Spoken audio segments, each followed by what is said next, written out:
Friends, कैसे हो आप सब? Hope you all are fine. STET exam 2023 PGT chemistry के लिए हम प्रिपरेशन कर रहे थे, जिसमें हमने अपनी 30 डे 30 कॉन्सेप्ट सीरीज़ स्टार्ट की थी। उसी सीरीज़ को आज हम आगे बढ़ाएंगे। फिजिकल केमिस्ट्री का टॉपिक सॉल्यूशन हम आज डिस्कस करेंगे। सॉल्यूशन से आए हुए प्रीवियस ईयर क्वेश्चंस को आज हम डिस्कस करेंगे। बाकी फिजिकल के टॉपिक के साथ साथ 20 ऑलरेडी टॉपिक डिस्कस हो चुके हैं केमिस्ट्री के, तो चैनल पे जाके प्लेलिस्ट ज़रूर चेक करना।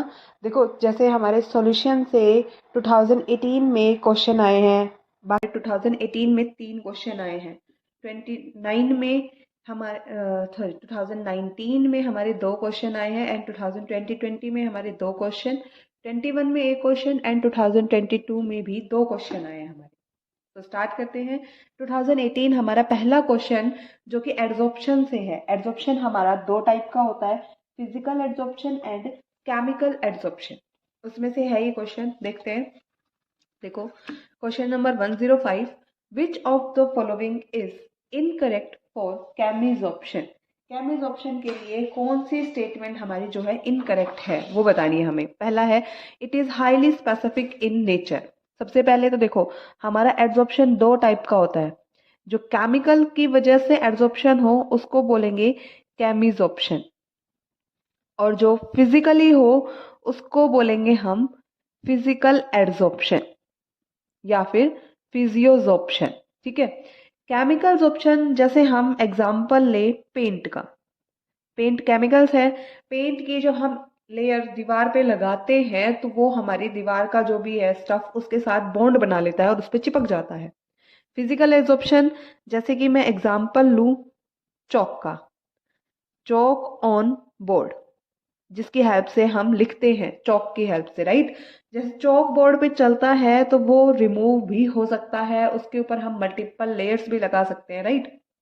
तो पढ़ते हैं हम अपने पॉइंट्स। ये दोनों एग्जांपल ध्यान रखो अपने दिमाग में, इजी होएगा हमें कैलकुलेशन करना, जो भी है हमारा क्वेश्चन को एनालाइज करना आसान हो जाएगा। देखो, it is highly specific in nature. Chemisorption के लिए बोल रहा है हाईली स्पेसिफिक इन नेचर, सही बात है। अब पेंट क्या है, अगर हम पेंट को किसी, जैसे हमारा ऑयली सरफेस है और हम वाटर टाइप का पेंट लगाएंगे, वो स्टिक नहीं होगा उसके ऊपर। लाइक डिजोल्व लाइक प्रिंसिपल होता है ना हमारा, कि ऑयल जो कंटेंट है वो ऑयल के साथ ही मिक्सअप होता है, ब्लेंड अच्छे से होता है। वाटरी कंटेंट यानी कि हाइड्रोफिलिक पार्ट हाइड्रोफिलिक के साथ अच्छे से ब्लेंड होता है, वैसे ही। तो ये क्या होते हैं, हाईली स्पेसिफिक इन नेचर। ये स्टेटमेंट तो करेक्ट है। कैमिज ऑप्शन हमारा स्पेसिफिक होता है, लेकिन फिजियोज ऑप्शन स्पेसिफिक नहीं होता। अब जो है हमारा चौक, उसको हम चाहे तो दीवार पे चला सकते हैं, फर्श पे चला सकते हैं, अपनी मर्जी के अकॉर्डिंग हम उसको यूज कर सकते हैं, तो ये स्पेसिफिक नहीं होता। देन सेकेंड पॉइंट है, it results into multi molecular layer. अगर हम पेंट कर रहे हैं किसी भी दीवार पे या कैसे भी, हम पूरी दीवार पे एक कोट लगा रहे हैं, हम single quote.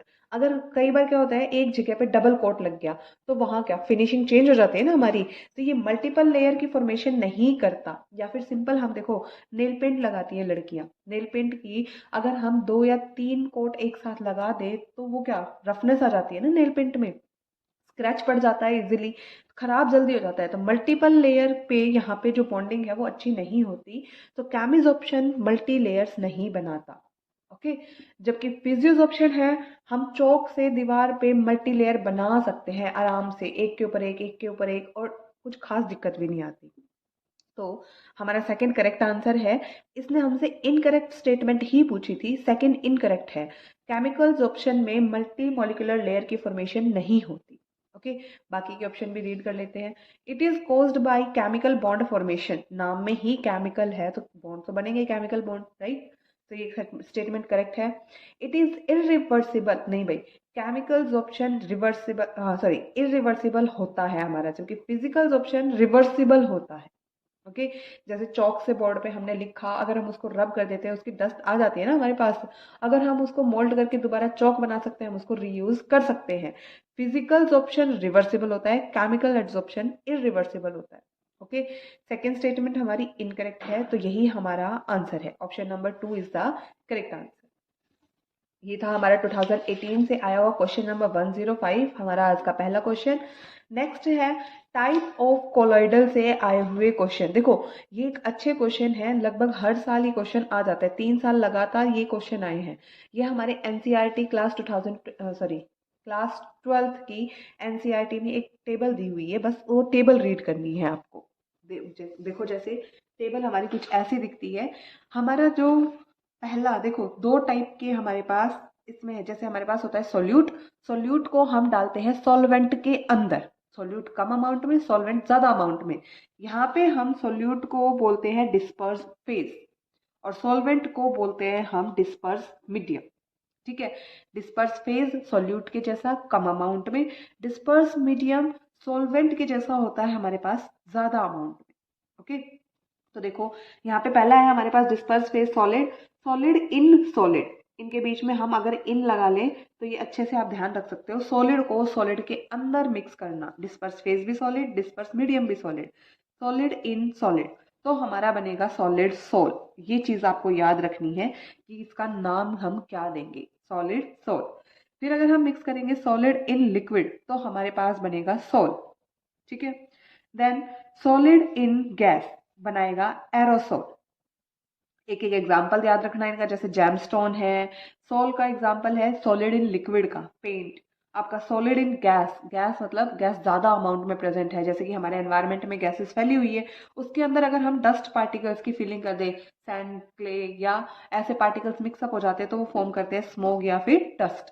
Okay, then liquid in solid, liquid कम अमाउंट में, सॉलिड ज्यादा अमाउंट में, राइट। ये क्या बनाएंगे, जेल बनाएंगे, जैसे हमारी चीज है, बटर है। Then liquid in liquid, disperse phase भी लिक्विड है, डिस्पर्स मीडियम भी लिक्विड है, इनको बोलते हैं इमल्शन। इमल्शन का बेस्ट एग्जांपल है आपका वाटर या फिर हेयर क्रीम्स।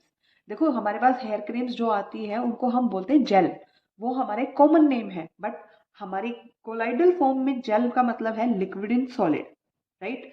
लेकिन ये होते क्या है, हमारे पास जो हेयर पे हम प्रोडक्ट अप्लाई करते हैं वो होते हैं इमल्शन की फॉर्म में, liquid in liquid he mix होते हैं।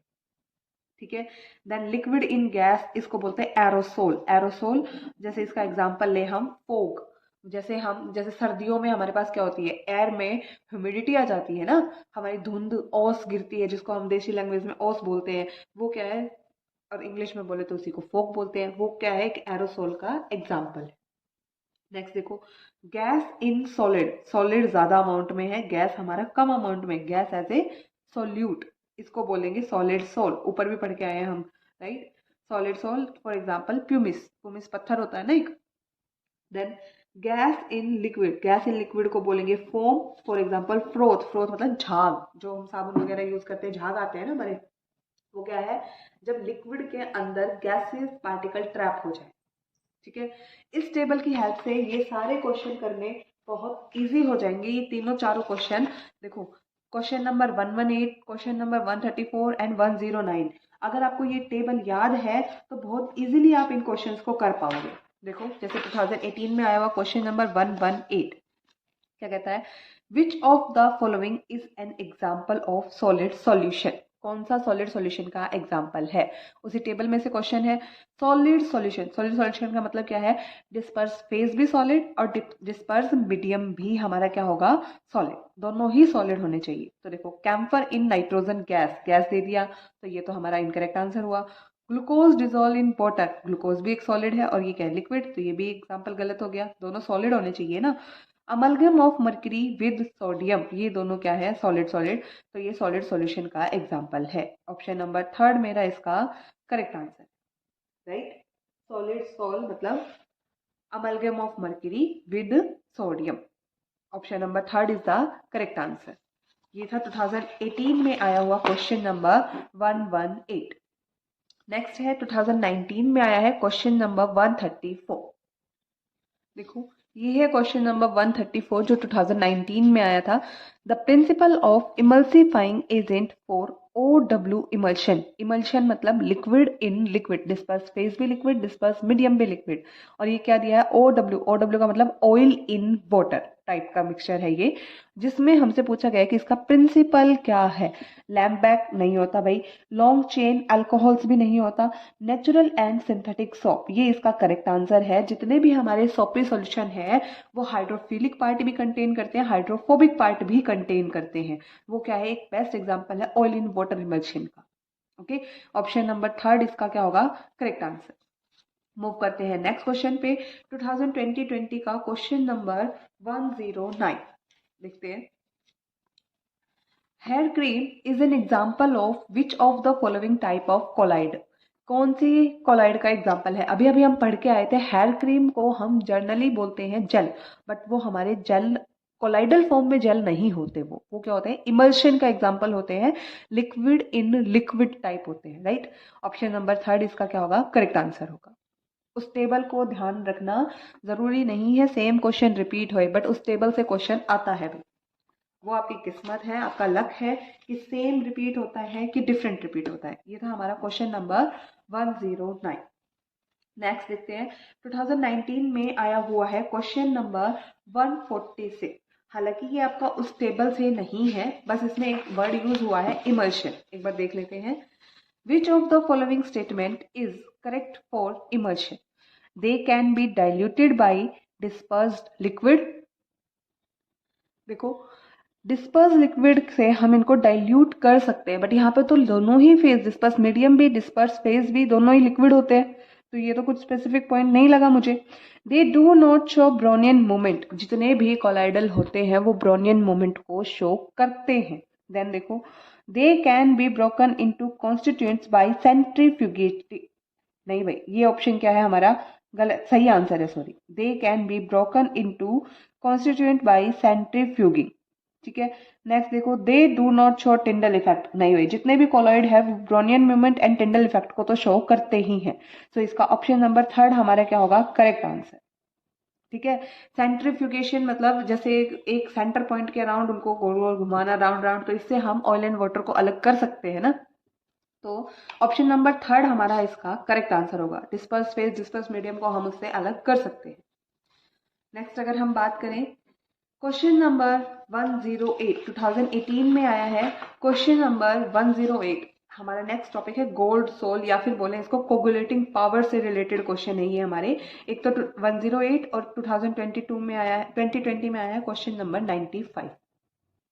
देखो क्या कहता है 108, the foculating power of which of the following is highest for coagulation of Al2O3.XH2O सोल। इस सोल को कोगुलेट करने के लिए कौन से की पावर, फोक्यूलेटिंग पावर ज्यादा होगी? सबसे पहली बात, फोक्यूलेटिंग पावर होती क्या है? फोक्यूलेटिंग पावर पहले यही समझते हैं हम।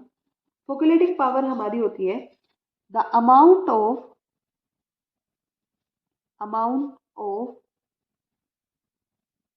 electrolyte needed for precipitation of 1 liter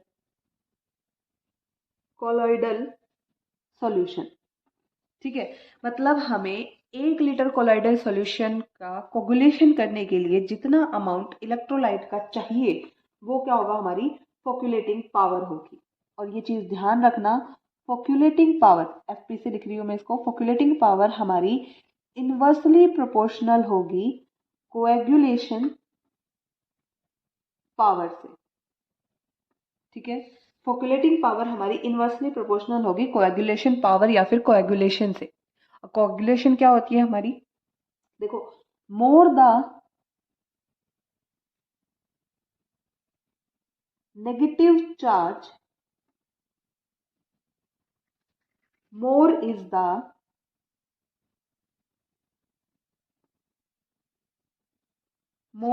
the flocculating power. जितना ज्यादा स्पीसीज के ऊपर नेगेटिव चार्ज होगा उतनी ही ज्यादा हमारी फोक्यूलेशन पावर होगी, ठीक है। तो अभी हम देखते हैं, इन चीजों को ध्यान रखना।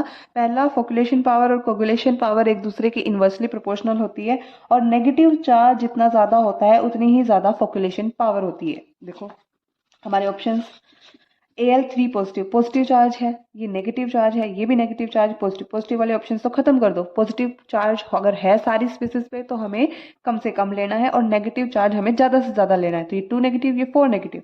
ऑप्शन नंबर थर्ड में ज़्यादा चार्ज है, तो हमारा करेक्ट आंसर क्या होगा? ऑप्शन नंबर थर्ड, इसकी फॉक्यूलेटिंग पावर ज़्यादा होगी।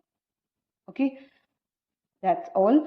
आगे देखते हैं हम, ये हमारा क्वेश्चन नंबर 108 2018 से हमारी ये 3 क्वेश्चन आए थे, तीनों हमने डिस्कस कर लिए हैं। 2019 से भी दोनों क्वेश्चन डिस्कस हो गए हैं। नेक्स्ट है 2020 से आया हुआ क्वेश्चन नंबर 95। देखते हैं क्वेश्चन नंबर 95 क्या कहता है। On addition of 1 ml solution of 10% NaCl to 10 ml gold salt in the presence of 0.025 gram of starch, the coagulation is just prevented. The gold number of starch is, starch का gold number पूछा है। तो पहले हमें gold number की definition पता होनी चाहिए। देखो, गोल्ड नंबर की डेफिनेशन होती है हमारी, number of milligram of A protecting colloid required to prevent the coagulation of 10 ml gold salt when 1 ml of 10% NaCl solution is added। ठीक है, मतलब क्या है, 1 ml तो हमें ऐड करना है 10% NaCl सॉल्यूशन, और वो गोल्ड सोल का अमाउंट होने चाहिए हमारे पास 10 ml। उसको प्रोटेक्ट करने के लिए, जमने से बचाने के लिए जितने मिलीग्राम हमें चाहिए कॉलॉइड के, वो हमारा क्या है? गोल्ड नंबर है। तो एक बार हमारा क्वेश्चन फिर से देखते हैं। ये थी हमारी गोल्ड नंबर की definition. According to definition, condition देखो सेम दी है इसने, 1 ml सॉल्यूशन ऑफ 10% NaCl, उतना ही हमारी डेफिनेशन में है, और साथ में 10 ml गोल्ड सोल दिया है। बस स्टार्च यहाँ पे ग्राम में दे दी है, हमें चाहिए किसमें? मिलीग्राम में। वही क्या हो जाएगा हमारा आंसर, कन्वर्ट कर लेंगे। हमें दिया है 0.025 ग्राम दिया है स्टार्च का, इसको कन्वर्ट करना है हमें मिलीग्राम में। 1 ग्राम इक्वल टू होता है मेरा 10⁻³ मिलीग्राम। ठीक है, तो इसको कन्वर्ट करेंगे, 0.025 को मैं 10⁻³ से मल्टीप्लाई कर दूं तो ये मेरा मिलीग्राम में कन्वर्ट हो जाएगा। कर दो, यहाँ पे भी अगर पॉइंट हटाओगे तो नीचे 3 जीरो आएंगी। 0.025 है, इस पॉइंट को हटाओगे तो ये आएगा 100, 10⁻³। इससे ये कैंसिल, यही मेरा क्या आ गया answer, 25 milligram. So option number 1 मेरा इसका करेक्ट आंसर होगा। बिल्कुल इजी सा क्वेश्चन है, सिर्फ आपको ये डेफिनेशन इसकी ध्यान होनी चाहिए। 10% NaCl 1 ml होना चाहिए, गोल्ड सोल का अमाउंट 10 ml होना चाहिए, तो उसमें प्रोटेक्टिंग कॉलॉइड हमारे जितने मिलीग्राम डलेगा वही हमारा क्या होगा? गोल्ड नंबर होगा। ओके, ये थे हमारे गोल्ड नंबर से आए हुए क्वेश्चन। नेक्स्ट है हमारा क्वेश्चन नंबर 2021 में आया है 94, जो कि है फ्रेंडलिच आइसोथर्म से।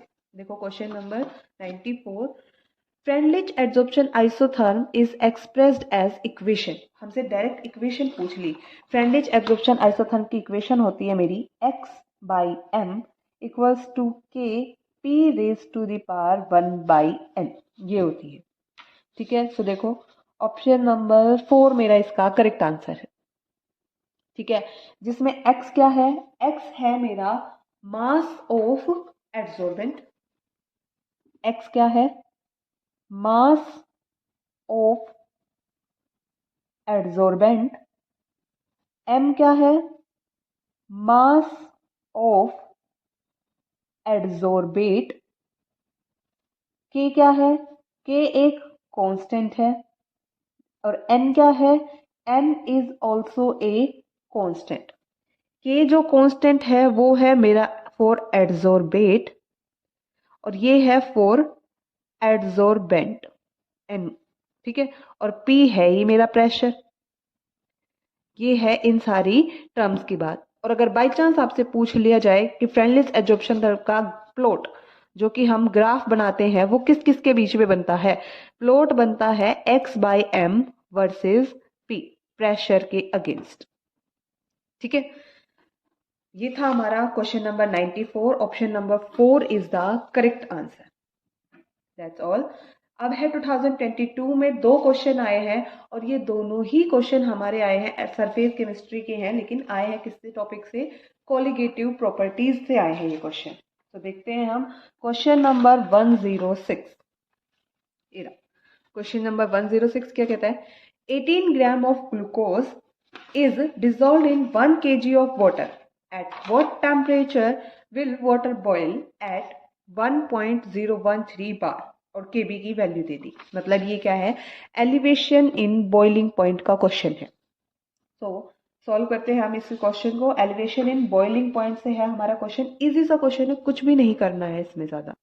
देखो क्या कहा है इसने, पहले तो ग्लूकोज, ग्लूकोज का फॉर्मूला क्या होता है, C6H12O6, और उसके हमें दिए हैं 18 ग्राम, जो कि मिक्स किया है वाटर में, और वो भी कितना, वाटर कितना दिया है हमें, 1 kg वाटर दिया है।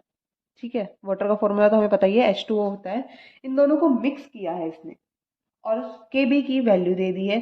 Kb क्या होती है, 0.52 किलोग्राम, केल्विन किलोग्राम, और मोल इनवर्स, यही वैल्यू दी है हमें। अब इतना पता होना चाहिए, एलिवेशन इन बॉइलिंग पॉइंट को हम रिप्रेजेंट करते हैं डेल्टा टीबी से।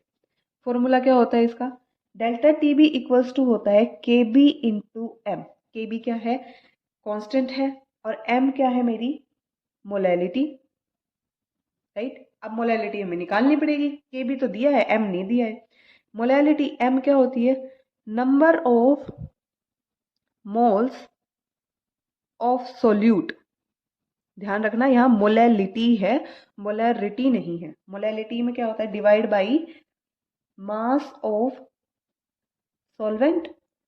अगर मास ऑफ सॉल्वेंट केजी में दिया है तो ठीक है, अगर ग्राम में दिया होता तो मल्टीप्लाई बाई 1000 कर लेते। नंबर ऑफ मोल्स को रिप्रेजेंट कर लेती हूँ मैं एन से। नंबर ऑफ मोल्स क्या होते हैं, given mass of solute divided by molar mass of solute. Given mass कितना है, 18 ग्राम। मोलर मास हम यहाँ से निकाल लेंगे, कैलकुलेट कर लेना, क्या आएगा 180। तो 18 डिवाइड बाई 180 कितना आएगा, 0.1 मोल आ जाएगा। अब यहाँ से हम इसको मोलैलिटी निकाल सकते हैं, एम क्या आएगा, नंबर ऑफ मोल्स मतलब 0.1 divided by mass of solvent. Mass of solvent कितना है हमारे पास, 18 ग्राम। सॉरी हाँ, मास ऑफ सॉल्वेंट है हमारे पास 1 kg, सॉल्वेंट वाटर है ना, 1 kg। तो मेरी मोलैलिटी आ गई 0.1 मोल पर केजी आ गई। टीबी कैलकुलेट कर लो यहाँ से, डेल्टा टीबी मेरा आ जाएगा केबी। केबी क्या है, 0.52 kilo kelvin kilogram mole inverse into 0.1 मोल और किलोग्राम इनवर्स। देखो यूनिट देखो, किलोग्राम से किलोग्राम कैंसिल हो गई, मोल से मोल कैंसिल हो गया, टेम्परेचर की यूनिट बच गई, और ये हमारा टेम्परेचर ही होता है। तो मेरा डेल्टा टीबी क्या आएगा, इसको इससे मल्टीप्लाई, 0.52 मल्टीप्लाई बाई 0.1 मतलब 0.052 केल्विन। और हमसे पूछा क्या है, देखो at what temperature will water boil, water boil कितने पे होगा। तो मतलब एलिवेशन इन बॉइलिंग पॉइंट नहीं पूछा हमसे, हमसे क्या पूछा है, प्योर सॉल्वेंट का। डेल्टा टीबी को हम लिख सकते हैं temperature of pure solvent, right, sorry temperature of solution minus temperature of pure solvent. ठीक है, प्योर सॉल्वेंट क्या है हमारा, वाटर। वाटर कितने पे राइज होता है, 100 डिग्री सेल्सियस, मतलब 373.15 केल्विन। ठीक है ना, यूनिट कन्वर्जन तो पता होगा ना टेम्परेचर की। देखो टेम्परेचर ऑफ डेल्टा टीबी हमें पता है 0.052, टेम्परेचर ऑफ सॉल्यूशन हमें निकालना है, और साथ में प्योर का हमें पता है -373.15। अब इसको टेम्परेचर ऑफ सॉल्यूशन हम निकाल सकते हैं, इसको उधर ले जाओ, 0.052 प्लस 373.15 ऐड कर लेंगे हम, इसको क्या आ जाएगा, 373.202 केल्विन। यही हमारा इसका क्या होगा, करेक्ट आंसर। देखते हैं, ऑप्शन नंबर 4 हमारा इसका करेक्ट आंसर होगा। एक बार फिर अच्छे से देख लो इस क्वेश्चन को, इजी क्वेश्चन था, हाँ थोड़ा लेंथी जरूर था। पहले हमें मोलैलिटी कैलकुलेट करनी है, मोलैलिटी के लिए नंबर ऑफ मोल्स कैलकुलेट करने पड़ेंगे। नंबर ऑफ मोल्स कैलकुलेट करके हम मोलैलिटी के फॉर्मूले में लिखेंगे, फिर मोलैलिटी के फॉर्मूले से हम इसको एलिवेशन इन बॉइलिंग पॉइंट के फॉर्मूले में ले जाएंगे, वहां से हम इसको कैलकुलेट कर लेंगे, और एलिवेशन इन बॉइलिंग पॉइंट के फॉर्मूले को ओपन करके लिखना पड़ेगा, और फिर हमारा इसका फाइनल आंसर आ जाएगा 106 आंसर। That's all. मूव करते हैं नेक्स्ट क्वेश्चन पे। नेक्स्ट है हमारा 2022 का ही है, क्वेश्चन नंबर देखो 108 करते हैं। क्या कहते हैं, विच of the following aqueous solution has lowest freezing point, किसका फ्रीजिंग पॉइंट लोवेस्ट होगा। ये किसका क्वेश्चन है, ये है हमारा वांट हॉफ फैक्टर का क्वेश्चन। वांट हॉफ फैक्टर क्या कहता है, यहीं कर लेते हैं इसी पेज पे। Want half factor